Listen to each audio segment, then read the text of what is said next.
You know, we definitely are listening, and I understand about the turnaround and what you're saying, but we would have to be updated by some of the departments as well. Yeah, I met with Ms. Fell a few weeks ago, and she described it as being out of her hands, which is why I'm here now. I sent the same letter to the builder as well, so I just wanted to make sure that it had council visibility and was hopeful that through your action that we could actually see action, similar to what Brandon was describing with the roundabout a few months ago. Is there any homes finished by Century? They're not finished, but you can walk through and see the floor plans. Approximately how many? I believe 9, something like that. Maybe a dozen. It's hard to believe they don't offer an upgrade. Because I built a lot of homes, and every builder I've ever dealt with, they like those upgrades. because they come to me and they go, how much for a basement bath? I tell them this much, and they double it. Right. You know. That was my impression as well, but I had friends that bought in a different community and they expressed a completely different experience. Thank you, sir. Thank you. Could Ms. Cal come up and shed some light on this? Mr. Chairman, I'd also, I don't know if this is for Laura or maybe administration, but wasn't there an attempt to build to a lesser standard that was brought before the city and We said no. We voted no on it, so I see the gentleman commenting on established community standards. I'd be curious what the development was required to do. And while if I was there, I would say, gee, it should look like all the rest of them. But is it just them not doing what's already there, or are they actually violating what was approved to be there? Because I'm pretty certain when we were asked, do you mind if we build a lesser quality home, we said no. Yeah, through the chair, that is correct. Another builder came by, he wanted to, but the problem is he didn't want to go with the development agreement. He wanted to do less than what was in the development agreement for the subdivision. The ordinance states that if they have to meet or exceed the basics in the development agreement, which when Century Homes came to us, they did. It was taken through administrative review. It was looked at, and they met the standards of the development agreement. So their elevations, they have certain sets of elevations, which I can send to everybody, were approved administratively for Century to continue to build out.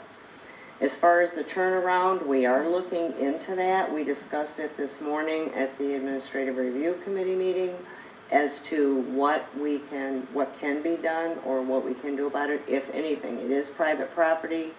The roads are private. It was stated in the minutes and the meetings that it was a temporary turnaround, but it didn't look like anybody thought of what if they didn't continue, or what if that didn't happen in the future, then what would happen. So we are looking into the turnaround and the safety of it and the issue of that.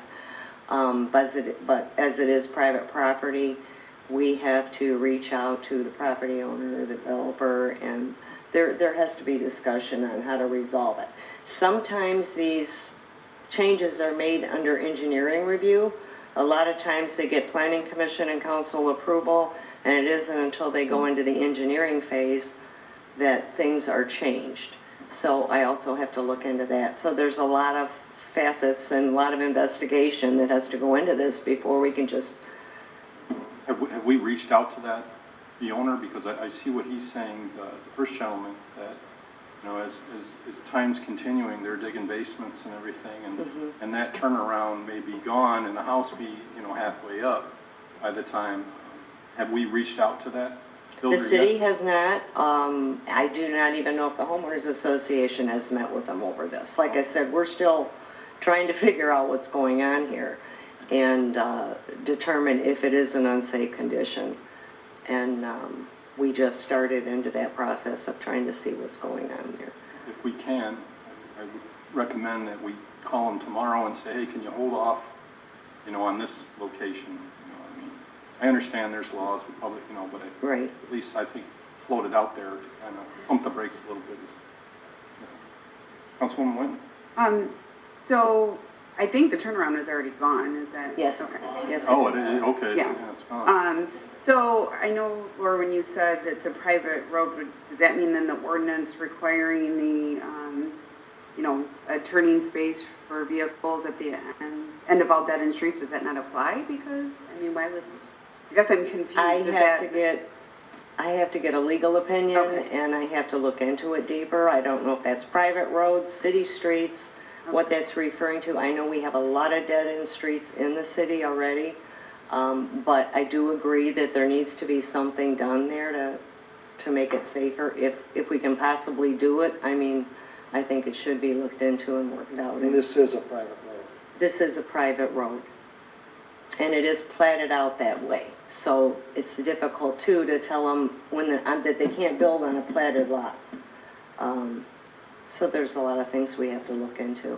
Is there a way that, oh, go ahead.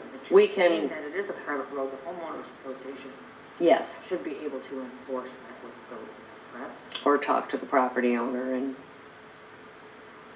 Because they're the private owner of it. correct.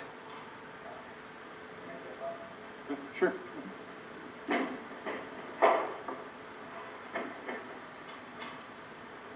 Is the president of the homeowners association? Oh, okay. Marty Ghouzzi. Perfect timing. 10763 Island Lake Drive.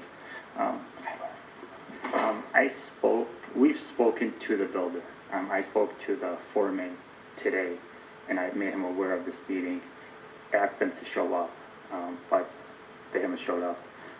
So I guess our concern is the city approved the building to build those houses there, and that's the concern, because personally, I think he's gonna build it because you guys said yes, or the city says yes.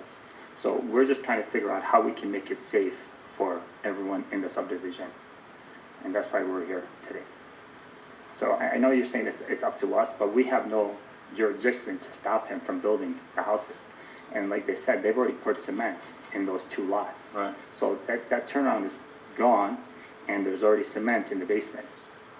So that's, I think that's what Laura's saying, that we don't know if we can do that as well. So, I mean, that's where the communication has to, you know, maybe you and Laura and the owner get together, because she's looking into seeing what we can enforce and what we can't, you know, through the legal perspective.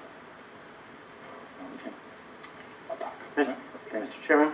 Councilman Bizarre. Is it possible that this, I keep hearing temporary when the original design, that it was like that only during construction and it was meant to permanently be this way? I can think of several dead-end streets, a couple in my neighborhood. Is it possible that it was designed that way and temporary was only so that what he's describing, you have a place to turn around until the construction of each home is complete? I can't speak for what What's was. possible? Yeah,